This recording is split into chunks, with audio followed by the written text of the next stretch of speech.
Em nome do Pai, do Filho e do Espírito Santo. Amém. Meus irmãos, para introduzir um pouco da nossa temática que queremos partilhar nessa meditação, queria lembrar a história de uma criança que uma vez chegou para o seu pai e disse: "Pai, eu tenho um poder especial." E o pai ficou meio que rindo, mas querendo entender o que ela estava dizendo, ela disse: "Olha, às vezes eu consigo falar sem ninguém me escutar, só eu me escuto." E aí o pai logo entendeu que ela estava falando. Ela tinha a capacidade de interiorizar as coisas. Talvez essa criança, pela primeira vez, se deu conta de que tinha uma vida interior, de que existia algo dentro dela que não era comunicável com ninguém.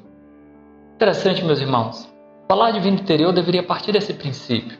A minha consciência, o meu olhar interior sobre as coisas. É por isso que na meditação passada nós insistimos sobre o cristocentrismo, a presença de Cristo como centro, a coluna vertebral, ou melhor, centro de gravidade de nossa alma. Ter uma vida interior, meus irmãos, é ter aquela capacidade de escrever a própria biografia. Ou melhor dizendo, tomar as rédeas da própria vida e não contar a história da sua existência a partir dos fatos que aconteceram com você, mas a partir do que você fez acontecer no mundo que existe. Porque até mesmo aquelas coisas que aconteceram conosco e, porventura, não temos poder sobre ela, né? As doenças, os traumas que nos fizeram passar, nós temos a capacidade de dar um sentido e um significado a ela. Ou melhor, descobrir um sentido e um significado em cada uma dessas partes da nossa vida.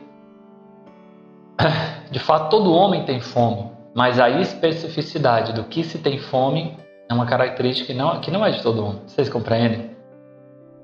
Então, a vida interior, ela parte desse sentido íntimo, de ter uma intimidade que não é compartilhado com o mundo de fora. Vejam, meus irmãos, gostaria aqui de trazer uma pequena reflexão acerca da centralidade do nosso coração. E o Catecismo da Igreja Católica fala que a consciência é como que o sacrário da alma. E é precisamente nesse lugar que Deus habita. Quando recebemos o batismo, a força do Espírito Santo habita no mais fundo do nosso ser, no sacrário de nossa alma, que é a nossa consciência. Aquele espaço é um terreno sagrado, um jardim fechado, para se usar da linguagem bíblica, do Éden. Esse espaço é o nosso lugar de adoração a Deus. Uma linda reflexão, Amedeo Tintini fala que é essa terra que deve permanecer virgem para Deus. Nesse sentido, ele fala que existe uma vocação universal à virgindade, não propriamente no sentido biológico, não propriamente no sentido celibatário somente, mas no sentido de preservar no nosso coração um local que é só de Deus. Não seria isso o grande foco da vida celibatária? Ter um coração indiviso para Deus? Mas todas as pessoas, mesmo as que não são celibatárias, deveriam ter esse local no coração que é reservado só para Deus. Quando eu tento preencher esse lugar no meu coração com outras coisas que não Cristo Jesus, que não Deus, eu acabo preenchendo minha vida com vazio.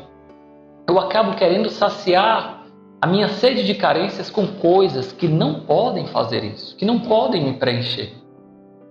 Santo Agostinho dizia: no nosso coração existe um vazio do tamanho do amor de Deus. Vejam, a centralidade do nosso coração, esse local que deve ser habitado somente por Deus, nós não podemos cair na tentação de colocar ali outra coisa, um objeto de prazer, uma pessoa, um desejo de poder, um cargo, a minha profissão, a minha família. Nesse caso, o Evangelho ele é bem emblemático. Quem amar o pai ou a mãe mais do que a mim não é digno de mim. Traduzindo para o que nós estamos falando aqui, se alguém colocar no centro do seu coração outra coisa que não seja eu, Jesus diz, não é digno de mim. Isso deve levar-nos, meus irmãos e minhas irmãs, a uma séria revisão de vida. Será que de fato Jesus ocupa o centro do meu coração, em cada atitude, não só como um princípio geral ou como uma emoção muito bem conquistada, não é? Mas em cada atitude minha. Ah não, qualquer desculpa é desculpa para eu faltar à missa, qualquer desculpa é desculpa para eu deixar de rezar, qualquer desculpa é desculpa para eu não contribuir financeiramente com a igreja, com ser feliz, com o dízimo. Onde está o meu coração? Esse centro da minha consciência, ela é preenchida pelo quê? Quantas vezes temos vergonha do que fazemos de errado, por exemplo, porque as pessoas veem. Mas esquecemos que antes das pessoas verem, existe ali no meu coração minha consciência moral. Existe ali no centro do meu coração, no sacrário de minha alma, Deus, que olha para mim e que conhece as fibras mais íntimas do meu coração. Então, a atrição do pecado, que não é a contrição é sentir nojo do pecado porque ofendi a Deus. Às vezes a atrição, esse sentimento negativo é porque temos vergonha perante os outros. Lá no fundo, meus irmãos, é como se no centro do nosso coração não estivesse Deus, porque estamos mais preocupados com os olhares dos outros, entende? Então, ter uma vida interior é ter essa capacidade de preservar o coração perante o mundo. Não se dar por inteiro, porque eu sou dado, antes de tudo, a Deus. Coração como terreno virgem, inabitado por outras pessoas. O coração como sacrário da alma, o centro da nossa consciência moral que pertence, antes de tudo, a Deus. Aquele que nos conhece mais do que nós mesmos. Que sabe o que nós conhecemos antes mesmo de nós sabermos.